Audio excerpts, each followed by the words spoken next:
लेला आहे। यामध्ये समाजाच्या आडून मोठं राजकारण होत आहे। काही राजकीय नेते जाणीवपूर्वक या प्रकरणाच्या आडून धनंजय मुंडेंना बदनाम करतायत। राजकारणामुळे समाजामध्ये मोठी तेढ निर्माण होतीये असंही शास्त्री महाराज म्हणाले। आणि यावर प्रतिक्रिया देण्यासाठी अंजली दमानिया या फोन लाईनवर आपल्यासोबत जोडल्या गेल्या आहेत। अंजली दमानिया, तुम्ही धनंजय मुंडे असतील किंवा त्यांच्या जवळचे मानले जाणारे वाल्मिक कराड यांच्याविषयी अनेक खुलासे केलेले आहेत, पण आता नामदेव शास्त्री महाराज यांनी धनंजय मुंडे यांची पाठराखण केलेली आहे आणि जाणीवपूर्वक त्यांना टार्गेट केलं जात असल्याचं ते म्हणतात। तुमची काय प्रतिक्रिया?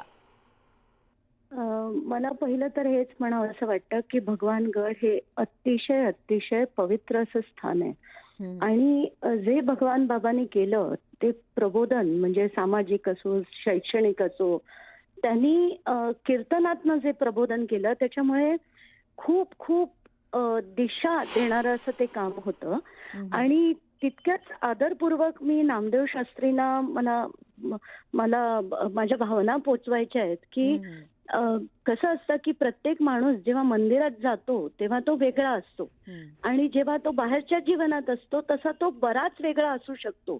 तर धनंजय मुंडे त्यातलाच प्रकार आहे। ते जेव्हा भगवानगडावर जात असतील तेव्हा त्यांचं एक रूप त्यांना नामदेव शास्त्रींना दिसत असेल, पण त्यांचं जे खरं रूप आहे जे बाहेरच्या जीवनातलं आहे ते कदाचित नामदेव शास्त्री यांना माहीत नसावं। म्हणूनच आज हे त्यांनी जी प्रेस कॉन्फरन्स घेतली ते खरंच ऐकून दुःख झालं की आम्ही जे लढतोय ते कुणा धनंजय मुंडे नावाच्या व्यक्तीविरुद्ध नाही लढत आहे, आम्ही त्या प्रवृत्ती विरुद्ध लढतोय। तर तो जो दहशत करणारा व्यक्ती आहे त्याच्या विरुद्ध लढतोय, जो भ्रष्टाचार करून स्वतःचं घर भरतो आणि आपल्या लोकांना पैसे वाटतो त्यांच्या विरुद्ध आम्ही लढतोय आणि आम्ही जेव्हा लढतोय तेव्हा फक्त आणि फक्त पुरावे घेऊन लढतोय। तर मला कुठेही तरी असं वाटतं की कदाचित ही सगळी खरी बाजू धनंजय मुंडेंची त्यांना माहीत नसावी म्हणून त्यांनी असं विधान केलं असेल। पण मला खरं खूप दुःख झालं हे ऐकून की असं राजकारणासाठी त्यांची पाठराखण करायला नको होती।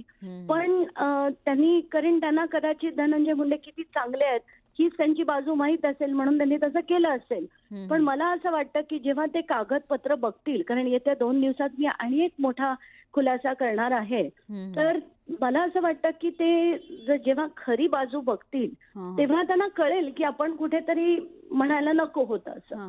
पण अंजली दमानिया तेवढंच मी म्हणू शकते। आतापर्यंत तुम्ही अनेक कागदपत्र सादर केलेली आहेत, ती त्यांनी बघितली नसतील का, किंवा तुम्ही आता त्याच्यानंतर त्यांना स्वतः जाऊन ती कागदपत्र देणार आहात का?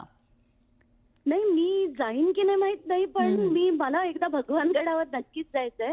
पण आता जाईन की नाही मला कल्पना नाही, पण मी कागदपत्र त्यांच्यापर्यंत अगदी प्रॉपरली मार्किंग करून मी पोचवेन। कारण खरंच जसं आपण असतो ना, कारण आपल्याला अमुक गोष्टी माहीत नसतात आयुष्यात आणि खरी धनंजय मुंडेंची बाजू त्यांना माहिती आहे।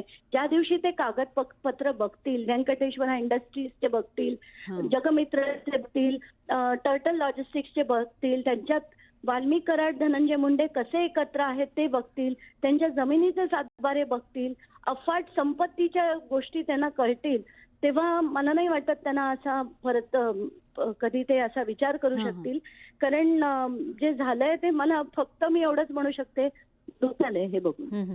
पण अंजली दमानिया जी, आता जेव्हा नामदेव शास्त्री महाराज यांनी पाठराखण केली आहे धनंजय मुंडेंची, त्याच्यामध्ये त्यांनी आणखी एक उल्लेख केलाय, तो म्हणजे समाजाच्या आडून बदनामी केली जाते मुंडेंची आणि त्याच्यामुळे समाजामध्ये तेढ निर्माण होईल असंही ते म्हणतायत। नाही, कारण ते काल रात्रीपासून धनंजय मुंडेच त्यांच्या कानावर घालत असतील, त्यामुळे काल रात्री ते राहून पुन्हा तेच त्यांनी मांडणी केली असेल की माझ्यावर अत्याचार होतोय, माझी बदनामी केली जाते, मुद्दाम केली जाते। त्यामुळे ते त्यांना खरंच वाटलं असेल की धनंजय मुंडे कदाचित अतिशय चांगले व्यक्ती आहेत आणि म्हणून त्यांनी त्यांची पाठराखण केली आहे। पण जेव्हा सत्यता कळेल तेव्हा मला नाही वाटत कुठल्याही अँगलनी ते अशी पाठराखण परत कधी करतील, कारण जे सत्य आहे ते सत्यच आहे।